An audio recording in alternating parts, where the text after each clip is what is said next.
This summer was the third hottest ever, but as many experts warn and predict, also the coldest for the rest of our lives. How can cities react? What adaptation strategies can they implement? This will be the topic of our next panel, titled Liveable, Innovative and Climate Neutral. How do cities respond to a changing climate? The panel is organized in partnership with the Heinrich Böll Foundation, and the participants will be Attila Varga, Habil, Associate Professor, Eötvös Loránd University, Diána Kupper, Green Finance Expert, Global Green Growth Institute, Hungary, and Peter Kraus, co-leader, the Green Party Vienna, City Councillor and member of the State Government, Vienna. The moderator for this panel is Adela Jurečková, Director of the Heinrich-Böll-Stiftung in Prague. So good morning again. It is my pleasure to welcome you all to our panel with the title Liveable, Innovative and Climate Neutral. How do cities respond to a changing climate? My name is Adela Jurečková. I'm the director of the Heinrich Böll Foundation Prague office, and I'm happy to guide you through today's discussion with our distinguished panelists. As we know, the connection between cities and climate change is particularly strong. According to the IPCC, over 70% of the global CO2 emission come from urban areas or are generated in urban areas. But it's also cities where people feel the effects of climate change very strongly. For example, if we think about heat waves. So this means that cities are key to finding the right solutions. And that is what we will discuss with our experienced and knowledgeable panelists today. I'm looking forward to an inspiring discussion about smartly designed, people-centered and effective policies. Before we start, let me introduce our panelists to you briefly. I am pleased to welcome Diána Kupper, Green Finance Expert at the Global Green Growth Institute. Diána brings extensive experience in climate action, energy transition and sustainable investment.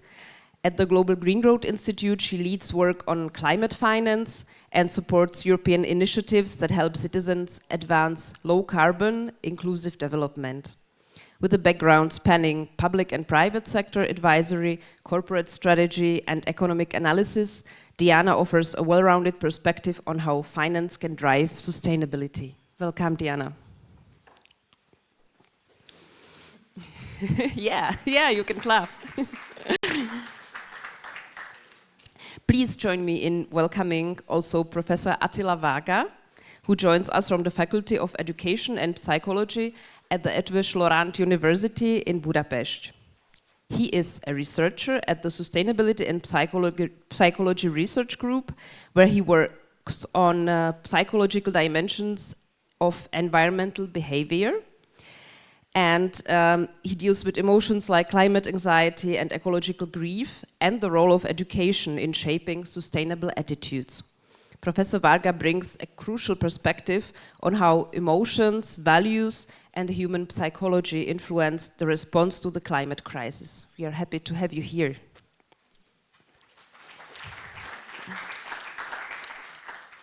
And last but not least, joining us today is Peter Kraus, co-chair of the Green Party in Vienna, where he also is a city councillor, playing a key role in shaping the city's climate policy. He has been a strong advocate for sustainable urban development, climate protection zones, and the transformation of Vienna's energy and housing sectors towards carbon neutrality. He also works at the intersection of climate justice and social policy, advocating for inclusive and equitable approaches to sustainability. Welcome, and thank you for coming to Budapest to join our panel.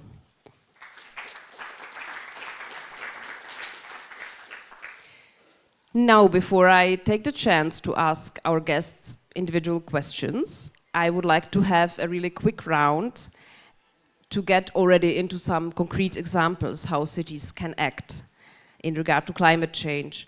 And my question to all three of you is, can you name one bold action that your or another city has taken to fight climate change or to help its citizens to better adapt to it? And we may start with Diána.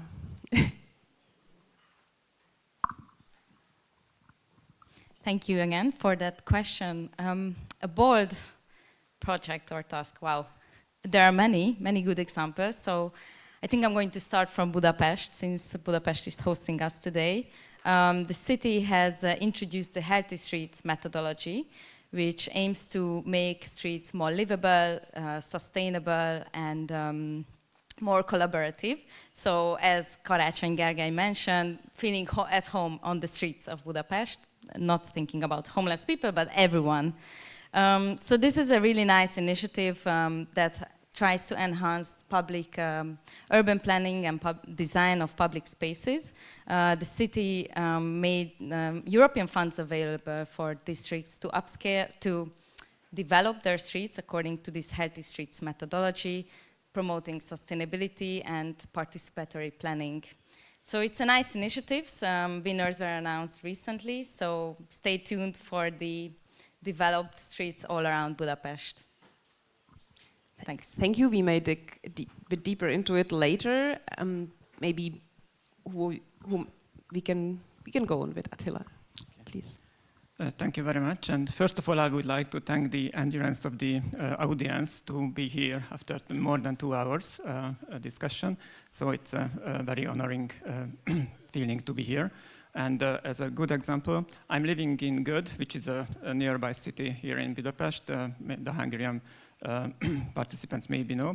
And just in the middle of this city, there is a big, we could call it a park, which was, beforehand it was a golf course, and it was bought by the local government, and now it is now turning into a public park, and there is some participatory process to plan how can we use it and how can we preserve it as not just a public place, but also as a place for biodiversity and nature conservation.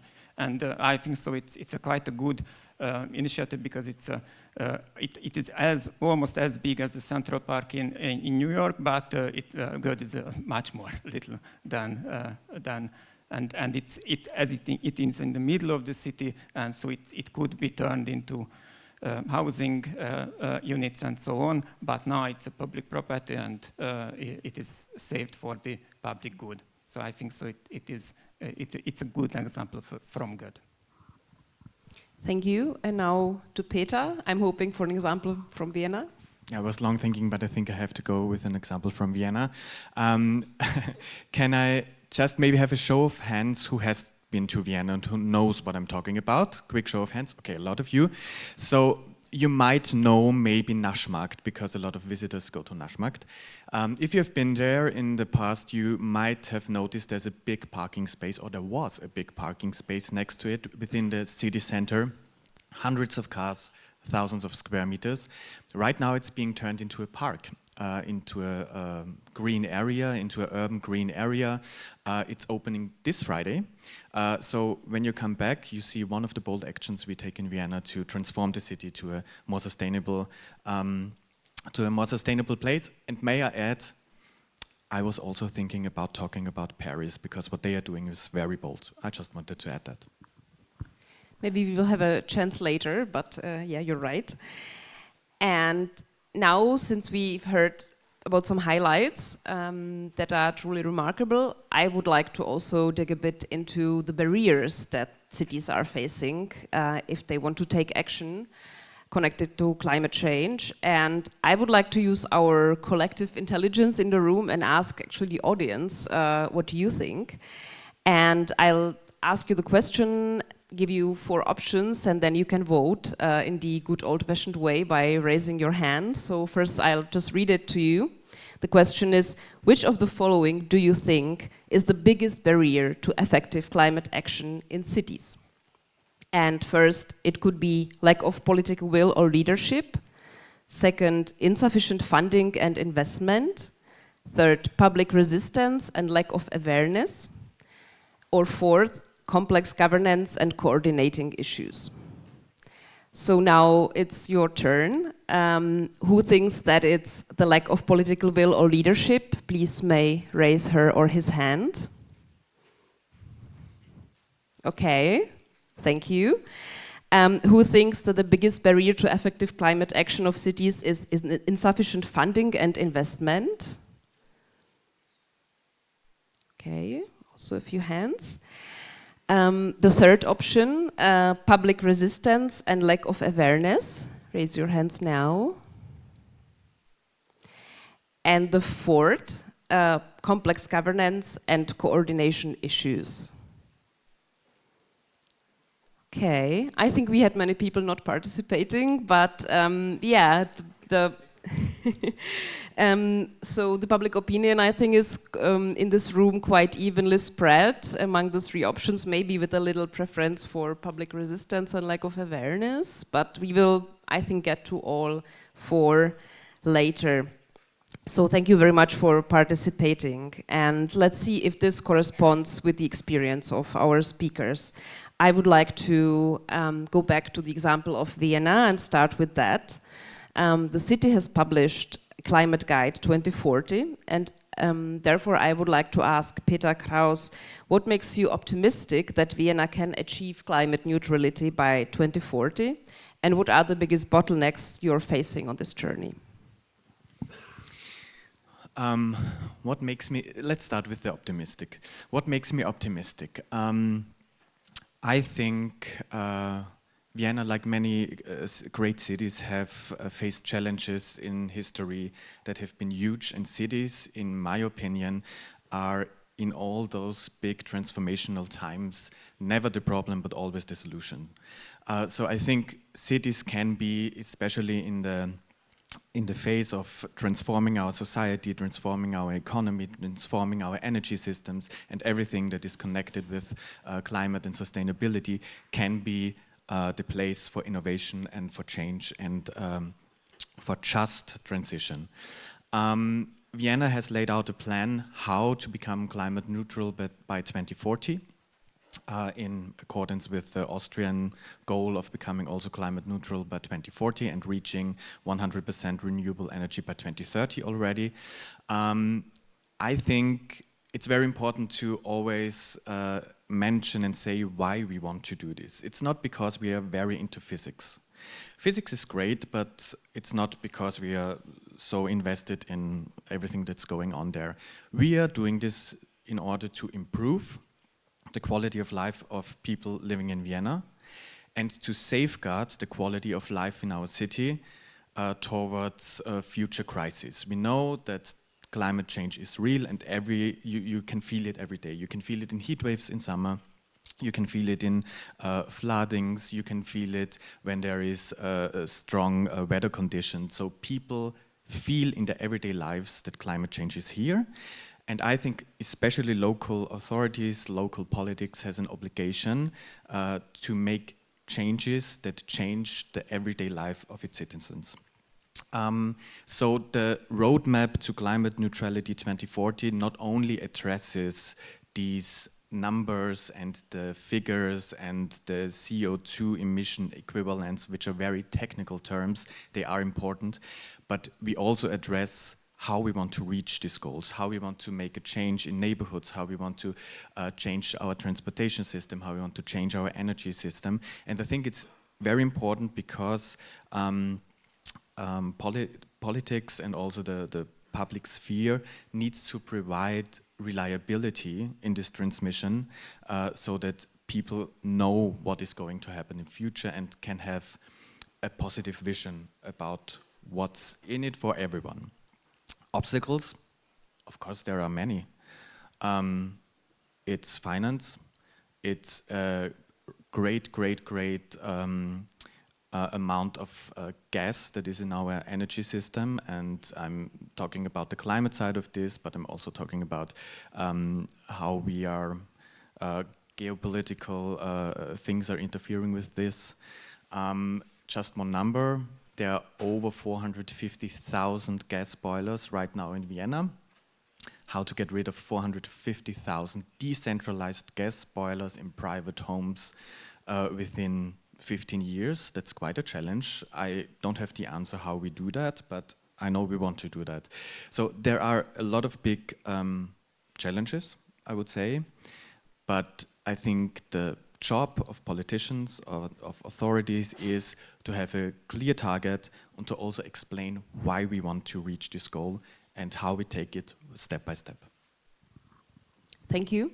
Attila, I've seen you nodding as Peter was speaking, so I would like to go next with you and stay with a very important factor that is citizens, the people living in cities, and ask you about what does psychological research reveal about the connections between the psychological well-being of citizens and the climate friendliness of cities. For example, when we think about urban greening or walkability or some of the things that Peter has mentioned.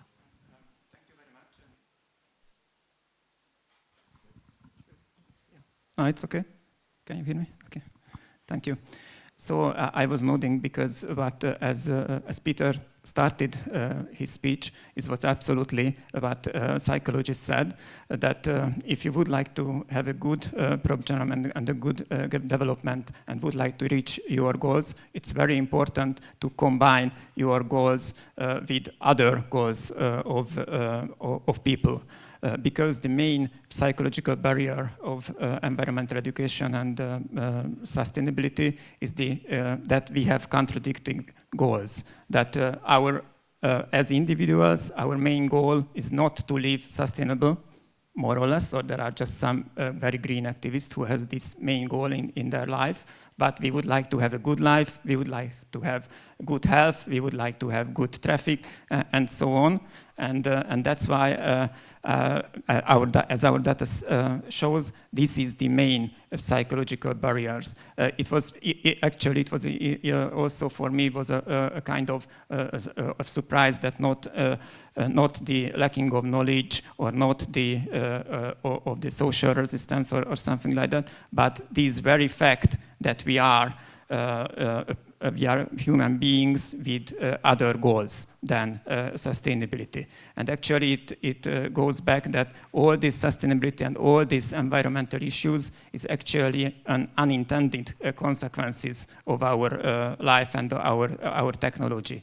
And that's why if we would like to persuade people to change their life into a more sustainable way, is the best way to combine with other goals and to develop, for instance, a mobility strategy which is comfortable, which is affordable, and by the way, is green. So maybe I dare to say that the best sustainable strategy, if you don't have any sustainable strategy, but if you have very good mobility strategy, housing strategy, energy strategy, and so on. And all of these strategies are, by the way, very green.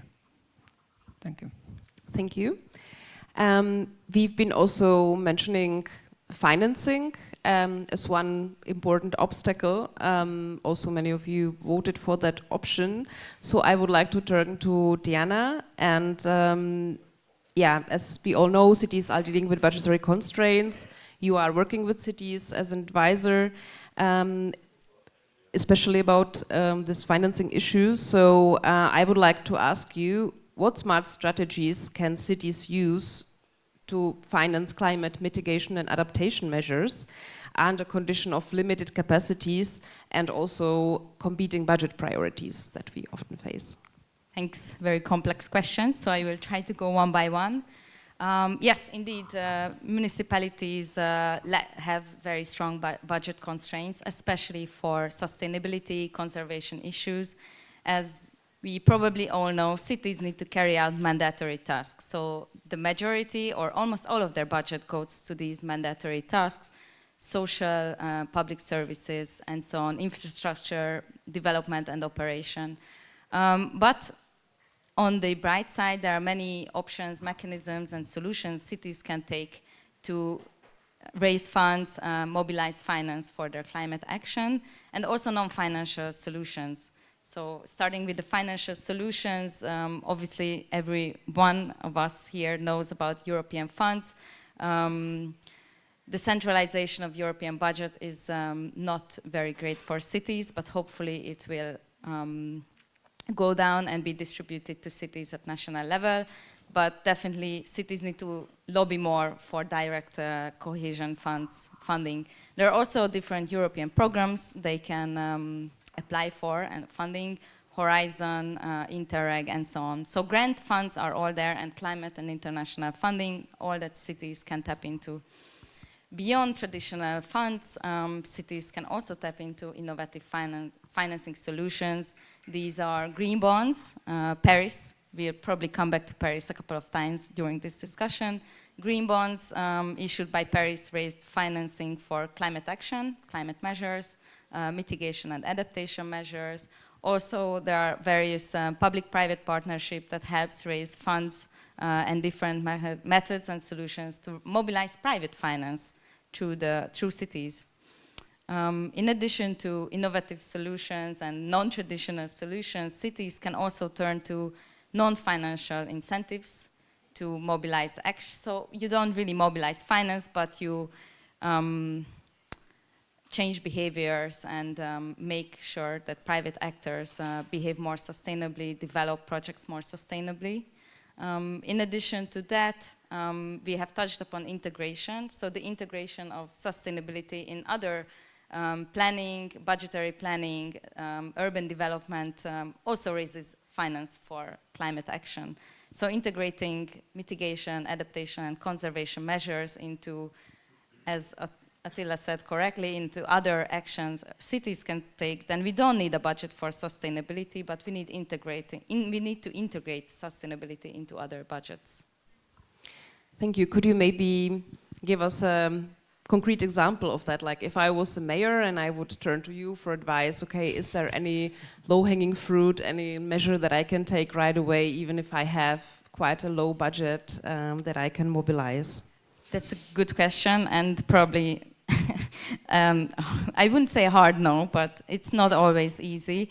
Of course, there are all these funds available for cities, so that is the first thing cities can turn to, European funds and other grants and concessional funding, so EIB loans and so on. So these are, I would say, kind of low-hanging fruits cities can take. Also mobilizing citizens in action, participatory budget or donations and various engagement with the private sector, not just communities, but also private corporations could be an action to take, but that's not as easy. Cities need to build capacities, expertise, and build these partnerships if they are not there yet. But this is a way to start. Thank you very much. So let's go back to the Vienna example, Peter, and ask you about how do you balance the question of costs, even though Vienna might have a bit more resources than many cities in the Central and Eastern European region, but also the public acceptance of measures and especially the social dimension of the transformation, because I think it is very connected also to the question of acceptance and also to financial restraints on the side of the households and of the individual people. Big question. Maybe let me start by telling a story about acceptance and about how just this transition is. I remember a few years ago, during summer, I was on my way to the supermarket and I met my neighbor, a very old lady. She was back then in her early 80s or something, and I met her in the elevator and I said, oh, I'm going to the supermarket, and she said, yeah, she's going too. And I said, can I carry your bags home maybe, because it was very hot, it was something like 37, 38 degrees. And she said, no, she's not going there for shopping, she's going there because it's cold there. And that's the only space she finds right now where she can cool down for a few minutes. Why am I telling this story? Because I think we need to understand that sometimes this constructed contradiction between social justice and social issues on the one side and climate protection and climate adaptation and its costs on the other side they are constructed. That's not a contradiction. It's the same question, and they are deeply, deeply linked. So we know this in numbers. We know these studies of the cost of inactions. We know the consequences when we do nothing, when we don't invest in adaptation. Who will feel it the most? Who will feel the consequences of the climate crisis the most? It's those with low incomes. Those with high incomes, they will always have the money to have air conditioning in their flats, to have cars that are air conditioned, to move around in this world not feeling anything of the consequences. So I think that's the first point I want to make. Climate action is social policy in its very core. Second, yes, I think city budgets, also the city budget in Vienna, are constrained right now. There is not a lot of money. But I truly believe that investments in infrastructure need to be looked at differently, especially in urban infrastructure, because it decides on the quality of life of generations, what we do now. For example, changing our energy system, changing our heating system in cities. That's nothing we do for a year. That's something we do for generations. And I strongly advise everyone to think of this as a transformational investment for generations and not something that should be looked at in the short term or in the term of a 1 or 2 year budget. In my experience, I want to touch on acceptance. In my experience, it is the other way around. I have so many talks with people in Vienna and in other cities who are asking, why isn't change happening in my neighborhood? Why is there still a gas boiler? Why is there still not a tree in my street? Why is there still not a safe way to go to school with my children on bike? I think this is the real issue. I think we have maybe 15, 20 years ago, we have these political confrontations about acceptance of, they take away my parking space. This is a debate from 20 years ago, and I think we should somehow move forward. Of course, participation is important. Of course, having democratic instruments in all this transformation, but we need to have clear goals and political leadership because we need economic and political reliability in this change, because I think these two really contribute to acceptance of this transformation. Thank you. You've mentioned this concrete example, a story of this lady, and I would like to ask Attila again. How would you say, as a psychologist, people do react to negative effects, negative experiences with weather extremes or the changing climate, such as heat waves, but it can be also extreme rainfalls or other ones, and how, what effect does it have again to the acceptance of climate adaptation or mitigation measures taken by municipalities? Okay, so it's again quite a complex question, but yes. So I could have differentiated in 2 levels. So one is the very concrete consequences of heat waves and big storms and so on. So there are these very imminent consequences, which actually makes people feel less safe and so on. But on the other hand, there was a kind of turning point around 2090 when actually the notion of climate anxiety or eco-anxiety appeared in the field of psychology. I'm sure, as an environmental educator, that some people felt this way before. But as Peter mentioned, that these events are more and more frequent. It turned out around 2090 that it could be called as a general general feeling of people, and especially younger people are feeling eco-anxiety and climate anxiety more than other people. But what is interesting from an environmentalist point of view, and also from a psychologist's point of view, that what is the link between eco-anxiety or climate anxiety and environmental behaviors?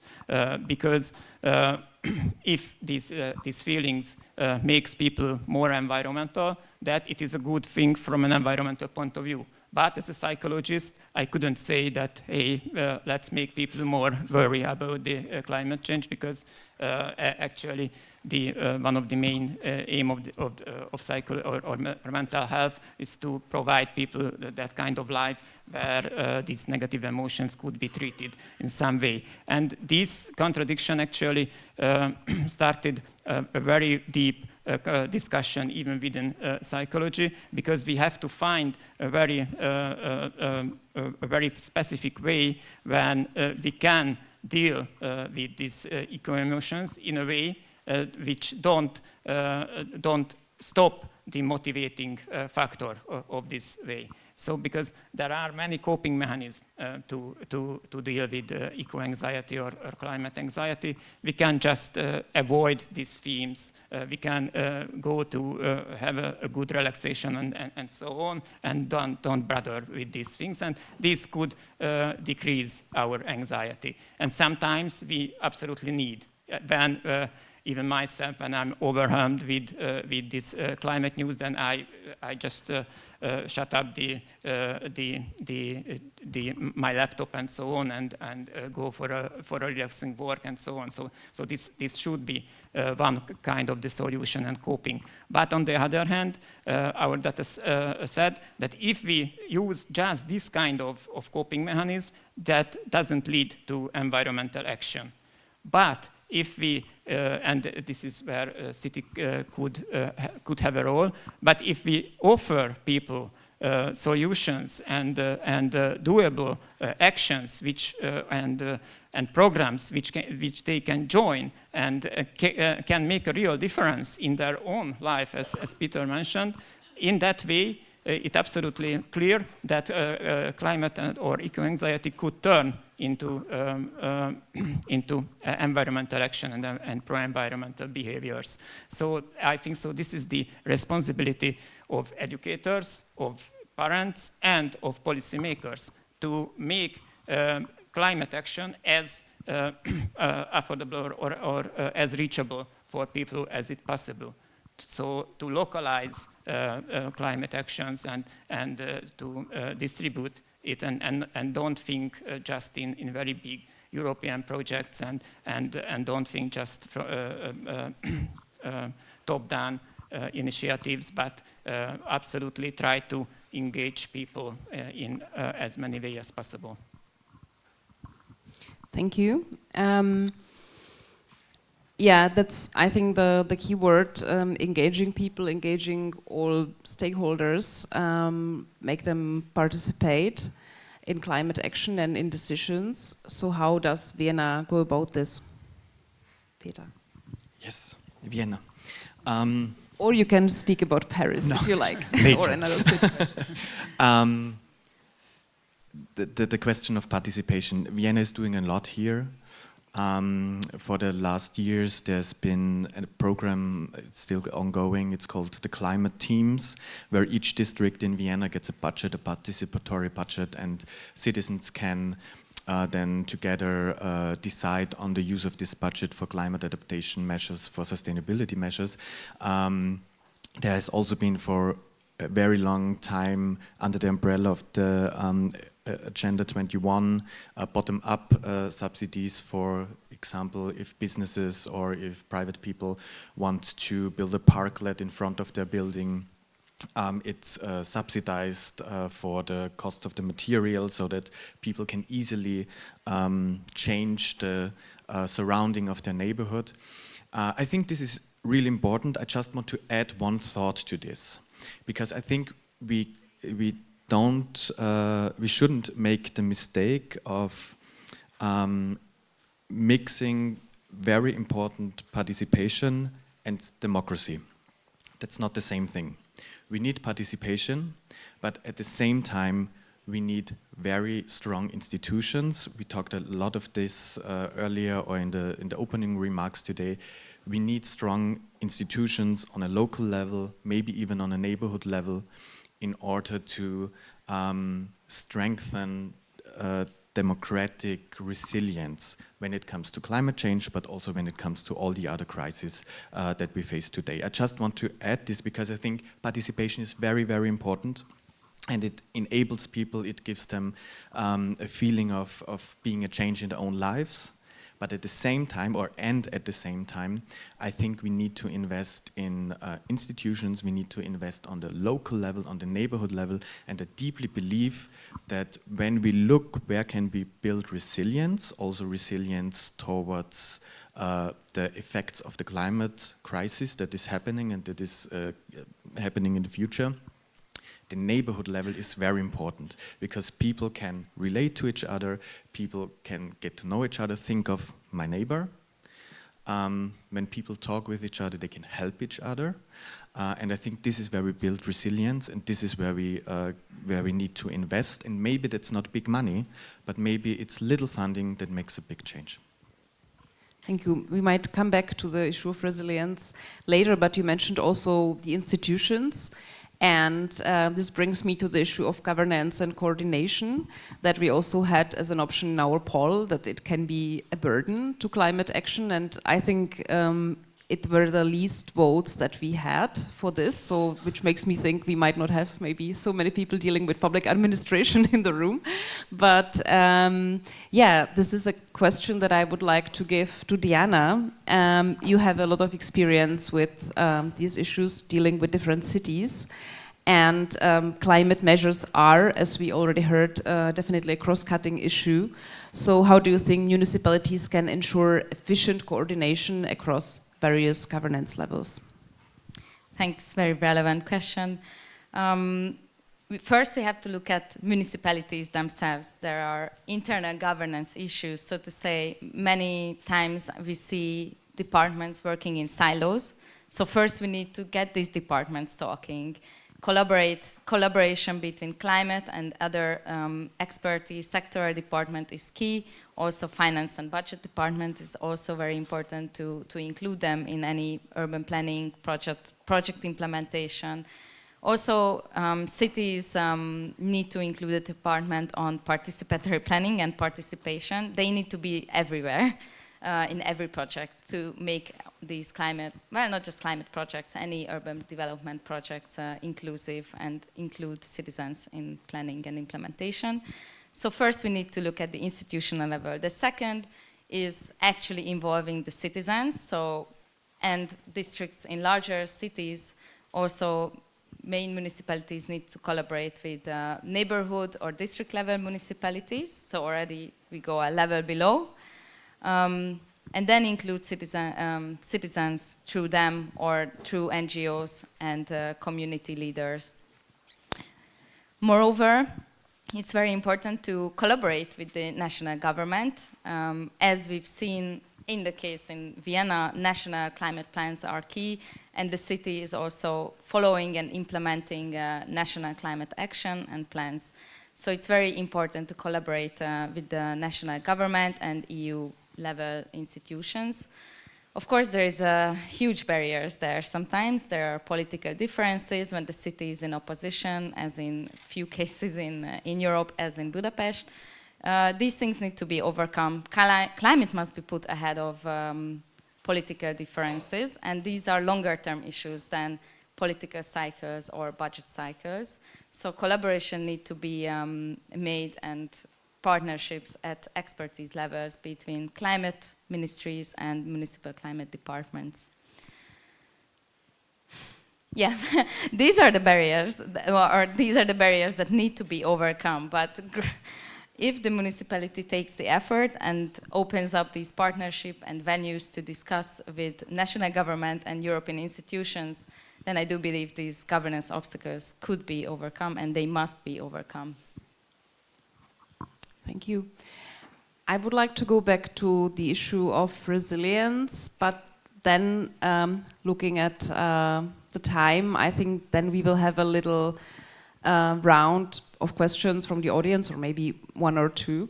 But yeah, to the topic of resilience, I think it's also very interesting to dig deeper into it, since also I think about a project that we've supported at the Heinrich Böll Foundation, when it was about reframing adaptation as an issue that is just not just technical, but also deals a lot with people, as we talked about before, and with resilience.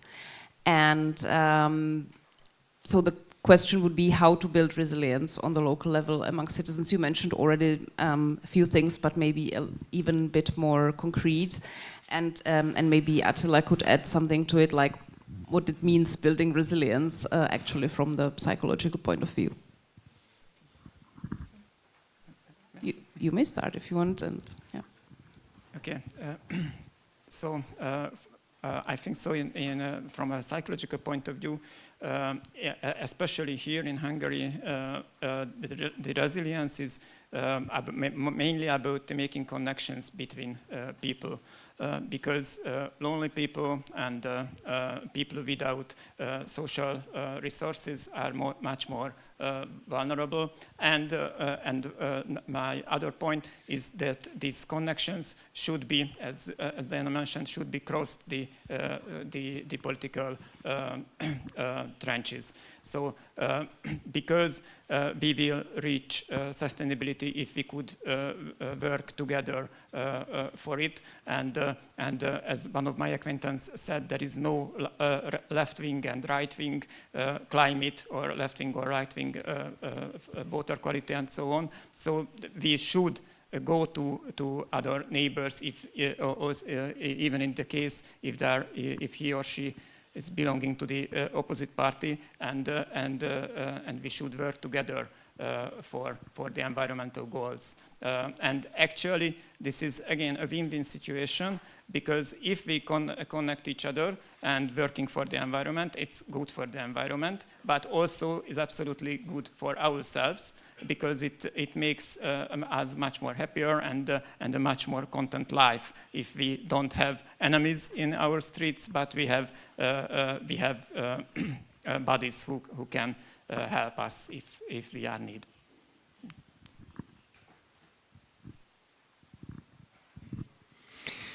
I was thinking, because I think this issue of resilience is so big, but I want to answer it maybe in 3 points. First, I already mentioned the neighborhood level. I really think that this is where resilience as a society is strengthened. So investing on the neighborhood level and supporting neighborhood initiatives and bringing infrastructure to neighborhoods is very important, first. Second, I think resilience in our infrastructure systems, being it energy or public transportation or, I don't know, kindergartens. So resilience in everyday life infrastructure is very important, because it gives safety, and we talked earlier about feeling home and belonging somewhere and feeling safe where you are. I think this is also very important, to have resilience in these systems that somehow guide our life. And the third thing I was thinking about right now, I think there's the big new issue coming up. Maybe it's not new for us, but in the broader political debate, and this is the resilience of resources. We need to start talking about the resource conservation and which resources are available economically, but also on a private level, and how we can make our local economies more resilient towards everything that is happening in the world, talking about global conflicts, but also talking about climate issues and resource issues. There will be resources that won't be here anymore in 5 to 10 years, and our society needs to be prepared for that. So maybe that's 3 ideas or 3 theses where I think we need to look at when we want to have a society and a city that is more resilient. Thank you for your replies. And now I would like to give the audience the opportunity to ask. Maybe we can collect 2 questions, quick ones. Is there anyone who would like to ask a question?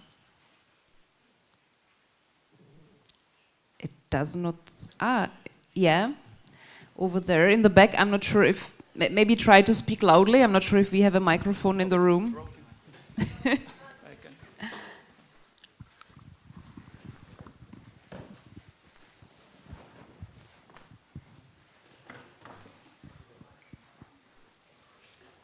Thank you. I'm Ludmila from the Bulgarian embassy, and actually, first of all, I want to thank you for the very interesting and important discussion. It's not a question, but a little comment.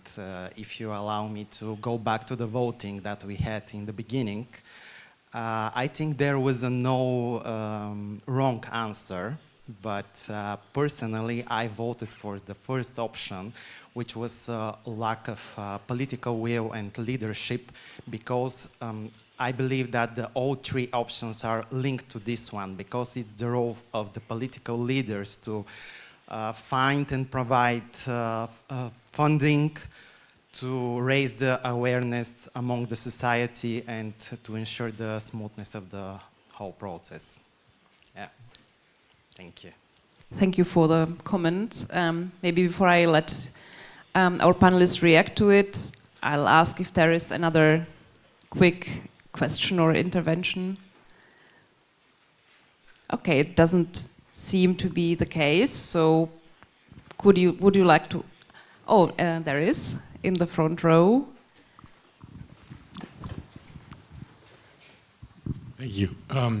Yes, I think in the last panel we also spoke about security issues, and I wonder, since a long time actually, since the Iraq War actually, and even before, if we shouldn't link this more, because we have no problem in spending billions of dollars and euros for rearmament, which I think unfortunately seems to be necessary, thinking about what's happened in Poland and Romania, maybe who knows what's next. But at the same time, we're still spending a lot of money to buy Russian oil and gas. And this is linked since a long time. I know this discussion, the Aspen Institute, and so on and so on. We've been discussing this for a long, long time.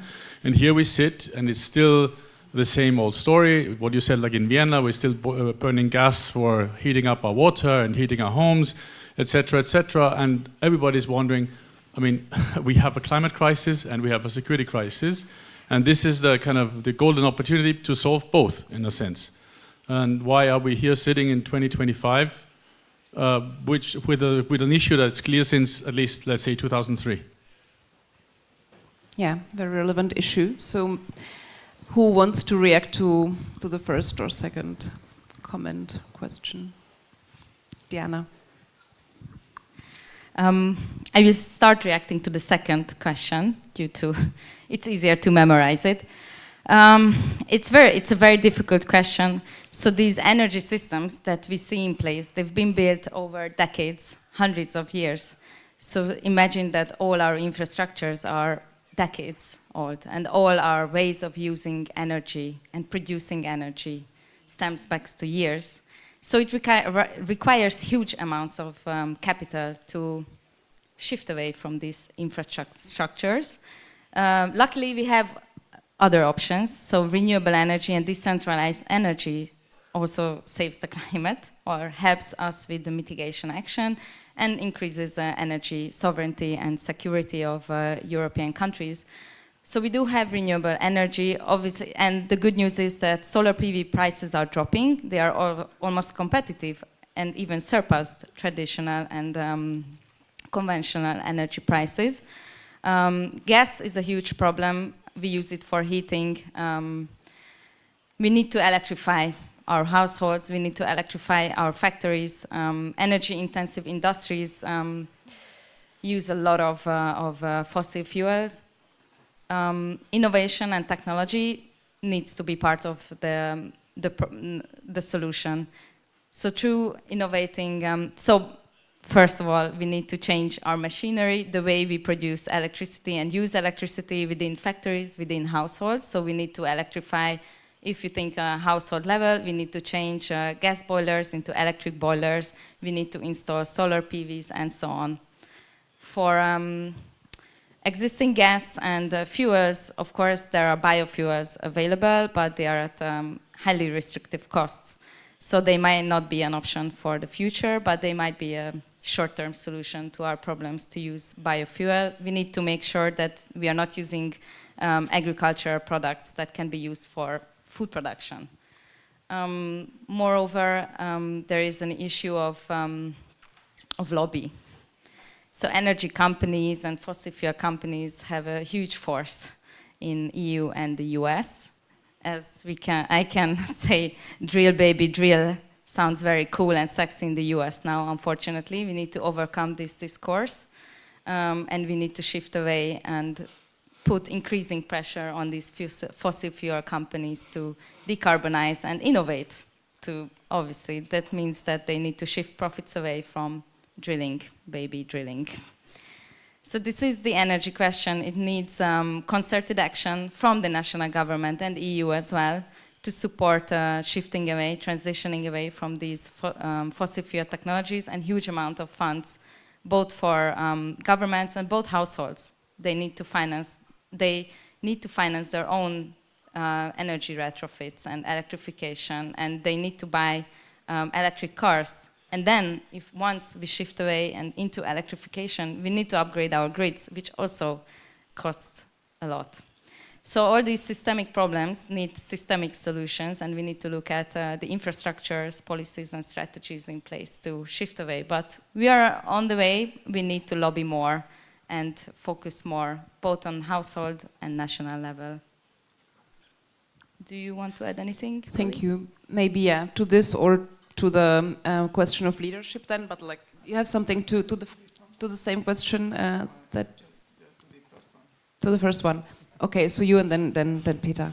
So just a very quick remarks on the first one. Actually, if I remember well, I voted for the fourth option, the complexity of the options, and it was because I think that all these options are absolutely interlinked, and I just would like to emphasize that if we say that politicians are the main issues or the bottleneck, then we should ask that why politicians are thinking in that way. And as far as I know how the politics works, it's because of the voters. Because if voters would like to have more sustainability in their life, I think so. Even the populists will provide them more sustainability. So it's a kind of a circle. So if politicians start to change the voters' mind by education and so on, then it will come back. But why they started to change the mind? So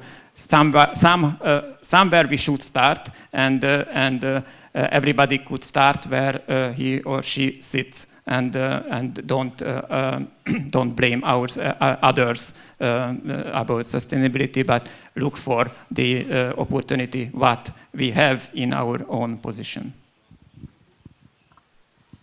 Thank you, and now to you, Peter. Thank you.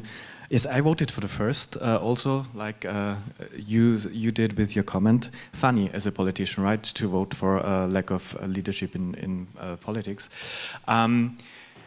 But I want to add, because this is my opportunity to talk about Paris. I want to add that we need to talk about the successful stories. We can have a lot of discussion about why politicians are in office for 25 years and are not bold enough to take action. But we also have the examples where it works and where it works on the polling day. Because Anne Hidalgo, the mayor of Paris, I'm sure you know a lot of stories she did. People are now swimming in the Seine again. These are very big changes, because when you live in a city and suddenly you can go into the river and swim again, that's a big change in your life. That's a big, big change in your life. And we all know it. And everyone can tell this story, and it's a good story, and it's a story about being bold and taking measures and going on voting day and being voted for again, because she's very politically successful, or has been very politically successful. So just to add to your question or remark, I think we need to encourage those who are already bold doesn't have to be the mayor of Paris, also small mayors in small cities in Austria who decide to not tear down the city hall, but maybe refurbish it and have an old building renovated. That's little changes, but they are bold stories, and I also think we need to tell these bold stories because they work. Thank you. And unfortunately, I think we can't continue this great discussion. I would love to do that, but we have to be strict with the time. So I would just say today's discussion has made it clear that it takes a lot to take bold climate action, leadership, as we heard now. But there are also many obstacles to overcome, but there are many chances to it, and there is the necessity to act, because people in the cities can feel the effects of climate change very strongly. Plus, as we said at the beginning, cities are major polluters, so they need to find solutions there where it happens. Thank you very much for sharing your valuable insights, the good practice examples, also concrete ones that hopefully very inspiring to you to listen to. And yeah, I hope that you will have a nice rest of the day, and that we will meet again and discuss cities and climate change, but also another issues with you. Thank you. Goodbye.